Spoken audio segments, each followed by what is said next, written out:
out of context summary. Yeah, let's hear it. In this episode, we reject a hot dog. We learn that boat restrooms are somehow worse than your standard public restrooms. And is Sarah gonna leave Tommy? 'Cause he's drinking again. Uh-oh. Thank you for coming back from our replay reviews. My name is Leah. And my name is Kathy. We are two friends who are here to replay, review, and analyze your favorite video games. And since Kathy has never seen the games before, it helps me view them through her fresh eyes, almost like I'm discovering them again for the first time. We hope it'll be a similar experience for you.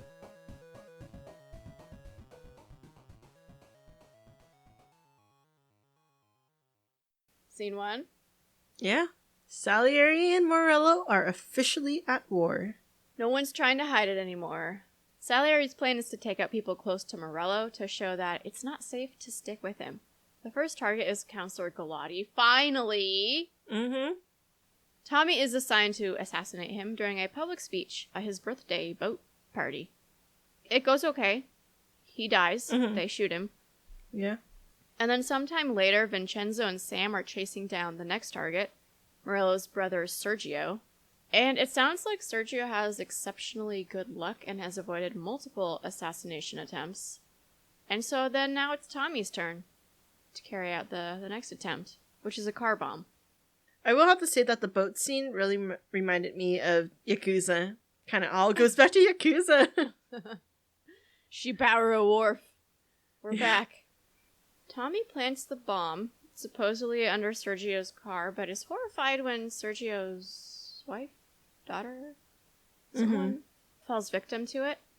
Are we sure Tommy's cut out for all of this? Or have things just gotten more intense since he first joined? Because he is shell-shocked again. Yeah.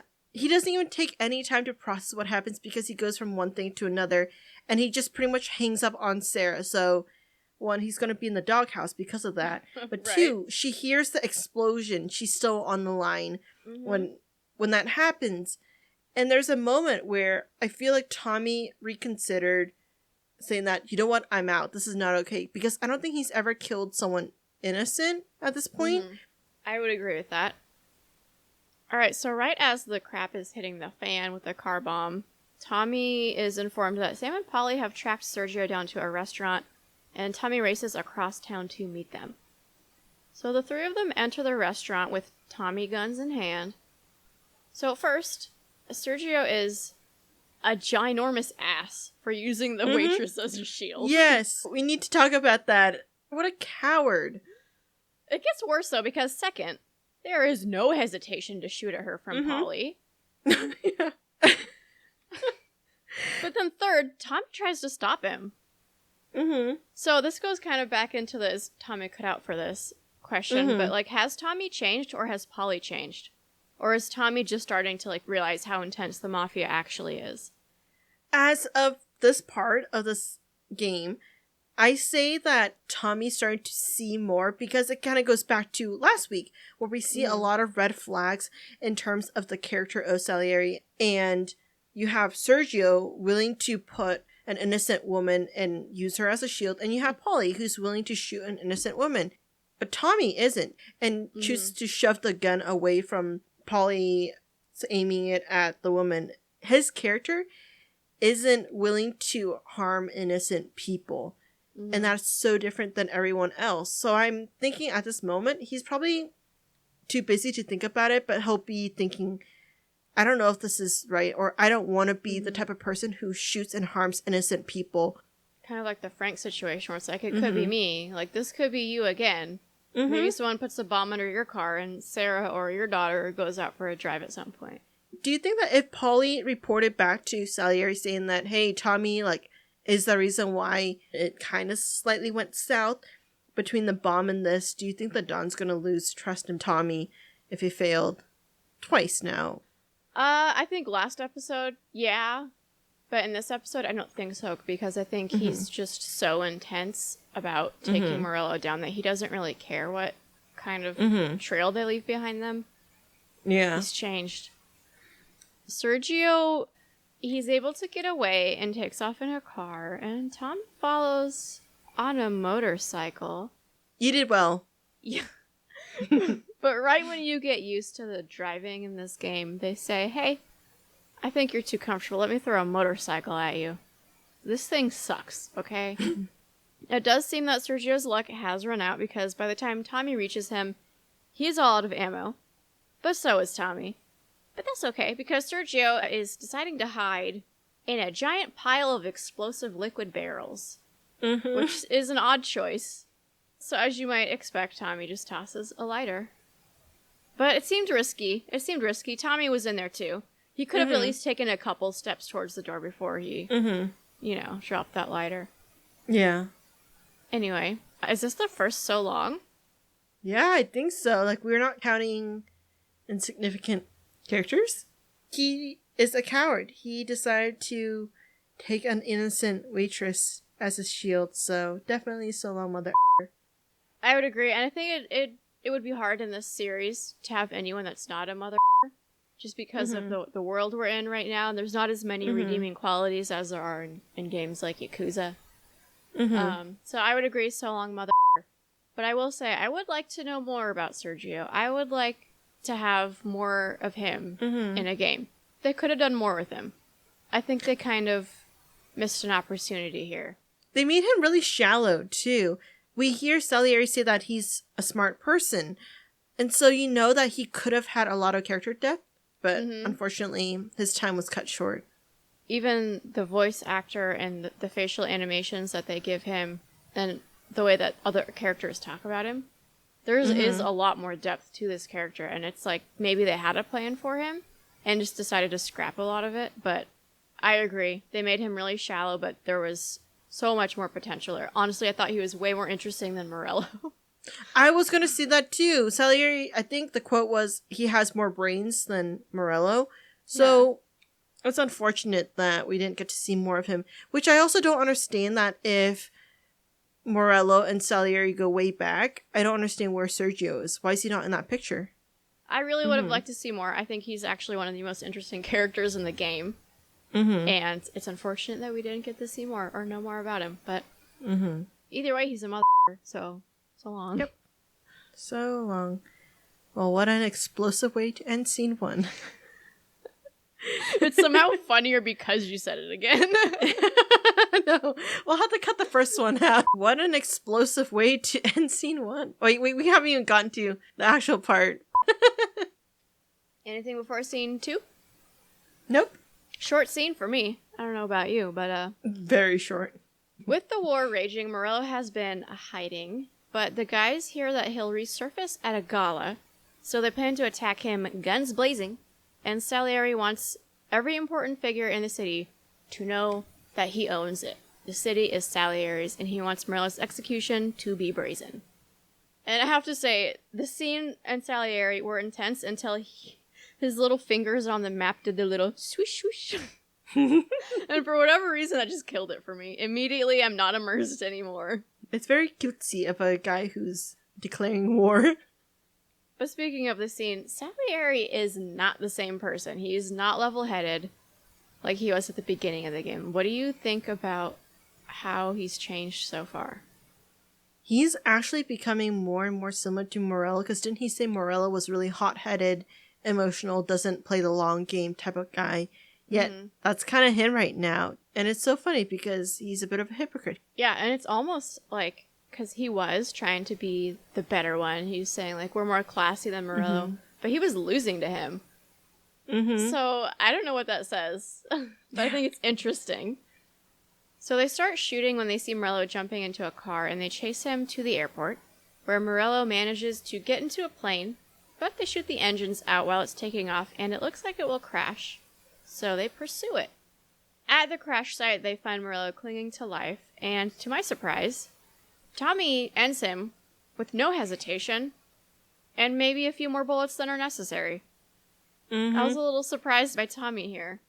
He also gives Morello a long look, very similar to the look he does with Carlos, but I don't think that he's thinking the same thing. Like with Carlo dying, he's probably saying that could have been me. But with this one, I have a feeling that, is it relief that I killed him and I'm not going to be like him? Or I don't know what exactly he's thinking. but it's very different than the look he gave Carlo when he saw Salieri smashing his head. And I don't know if it has anything to do with what he tells the detective in the next scene about Morello. Should we just jump into that? Or should we first mention, we see Salieri's reaction to hearing that Morello's dead. Yeah. And it seems kind of bittersweet to him. I mean, we know he wanted this guy dead, like dead. But now he's like, see you on the other side, Marku. Looking at a picture of them and pouring one out. Right? He looks more sad than relieved that he's dead. I think it's one of those situations where you just miss the challenge.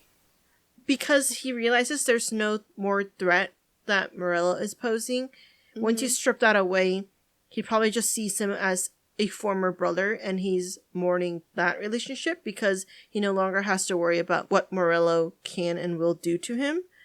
Yeah. So once you take that part out of the equation, that's why he probably looks more sad than relieved that he no longer has to seek an all-out war against him. Yeah, that makes sense. I don't know, I just wanted more of a reaction from him. It feels kind of underwhelming. It feels like he's too sad. I feel like because he had Tommy, Sam, and Polly be the ones who kill him, that he didn't do it himself, it made it a bit underwhelming. It's not sitting well with me that you have goons kill the Don. And it also makes it look like Morello is not as powerful as he is, that he can get hunted and killed so easily.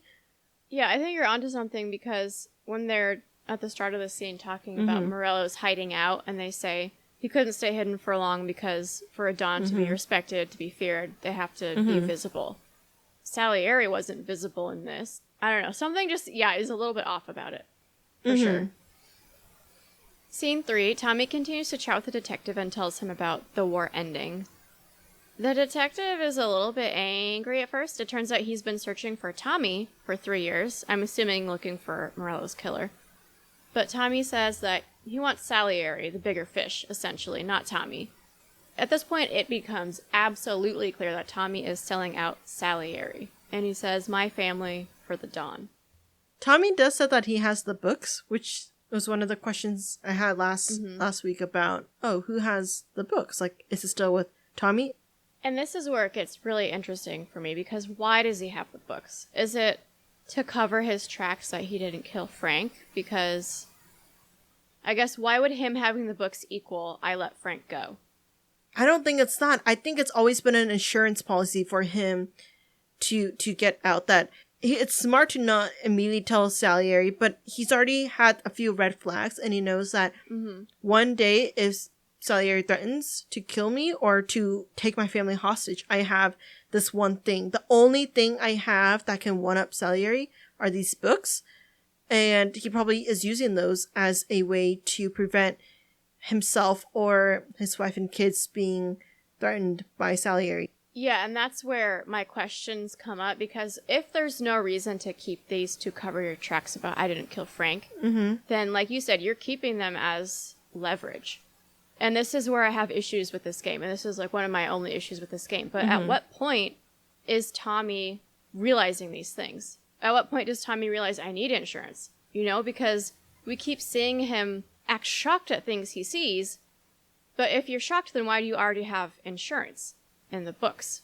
Something just doesn't quite track for me with Tommy and when he realizes this isn't good, because it's just now in this chapter when he starts talking about him realizing this. I mean, should we just get into that conversation? Let's keep going, because I think I know what my answer is, but let me give me a moment to type it up. Okay. All right, so we'll put a pin in that topic for a few minutes. Chronologically in this conversation next is that the detective shows Tommy a picture of young Salieri and Morello, who are with Don Papone. He says that Salieri was the best man at Morello's wedding, and lets Tommy know that there is a lot of information that he's not aware of. He continues to tell Tommy that when Papone died, Salieri and Morello divvied up the city. And I have in parentheses, do you think Salieri and Morello killed him? But I think we already have been thinking that. And then he says it should have worked, but it didn't, for them to divvy up the city. Again, if it's not because of power, it's because of a woman, and maybe that he was best man for the woman that he loved, but she decided to marry Morello or something like that. But I think because of that, he can never be satisfied with the land being divvied up. I don't know why it didn't work, other than it just seems like a stupid idea. Yeah. Why would you put two people in charge of something that previously had one person in charge? I don't know. To me, it just seems like they did something rash if they did kill him. I mean, he drowned, so it seems pretty suspicious. I feel like we're missing a small piece of the backstory. I hope we get the backstory later. I want a whole game that's just the backstory, and then we could get more Sergio. I want to Yes! Know. I want more Sergio. And then going back to the conversation that we just put a pin in, Tommy continues and says, I got to thinking, what good was all of Morello's money if it couldn't protect him from a regular Joe like me? It only got him one thing, a great big bullseye. One day I'm looking in the mirror and I start seeing a bullseye too. But I told myself I was smarter than Morello. It seems like it's just after Morello that he starts to realize, oh no, I could be any of these people in this, in this world. But he's been doing things like keeping the books as an insurance policy, as leverage. So I don't understand. I don't understand Tommy. I try to defend him, but I can't. Because I don't know if I understand him well enough. Yeah. Because at what point do you think that he should have realized that he has a target on his head? And I'm thinking when Carlo was killed, that's like the best time for him to realize, but he doesn't. Yeah. The only thing I can justify is that it was happening so quickly that he never had time to really digest everything was happening. And it was only until when Morello died and the war was over that he had time to reflect about what's going on. That could be. And maybe he just held the books and didn't know why. Mm-hmm. And it was just an internal thing he hadn't really processed yet. I mean, that's really all I can think is, like you said, he just had more time after the war was over. But it's clear that paranoia is starting to get to Tommy. And he also talks about Sam and Polly and says that you're wondering if your best friend is hungry enough to betray you. What did you think of that line? That's what I'm questioning, is because very similar to maybe how Salieri felt with Morello, that he started to get paranoid and say that, oh, is Morello going to kill me? Is he plotting something? And they were like brothers. And right now, Tommy, Polly, and Sam are like his brothers. So maybe he's starting to be more and more similar to Salieri by being paranoid. Mm-hmm. I think you're right, though. I think that might be the missing piece with the Morello Salieri backstory is just the paranoia of that lifestyle. You don't know who's going to be gunning for you at what point. If Tommy's feeling that, then I'm sure we're feeling it at some point, too. So maybe that's the missing link. And kind of going back into more of that paranoia, we know loyalty is a theme with the Mafia, and I'm going to jump ahead because Salieri has a lesson that he teaches Tommy when they're doing their collections, and Salieri finds that Polly's is a bit smaller, and Tommy's like, oh, I'm going to cover his tab. But then immediately Salieri's like, don't be loyal to Polly. Yet he's pretty much demanding loyalty from everyone. So it's a bit of a hypocrite. But that lesson may be the lesson that he pretty much got when he and Morello were brothers.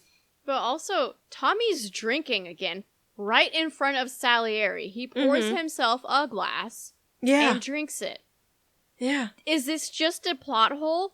Salieri's the one that made Sarah threaten to leave him so that he would stop drinking. And now he's drinking right in front of Salieri. I don't get it. I didn't even think much of it until you mentioned it.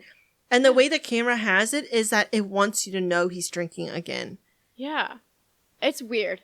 I went back and I looked again, and at first it's like, oh, maybe he's pouring Salieri a drink, and then you realize, nope, there's two glasses. And then he goes around to the other side of the table and drinks it.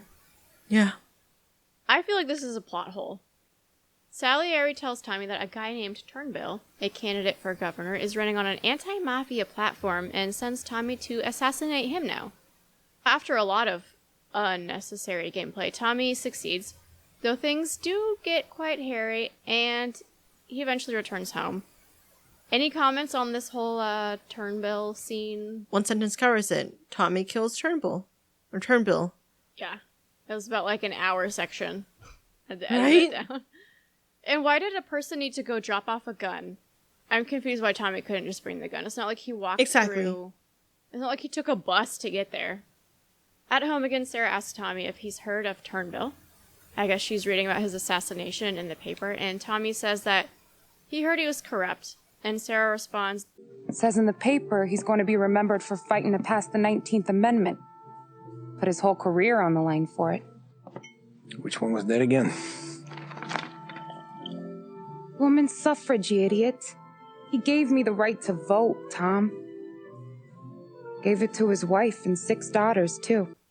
and then she ends it by saying, guess nobody's just one thing, are they? And that feels like a deep line. Yeah.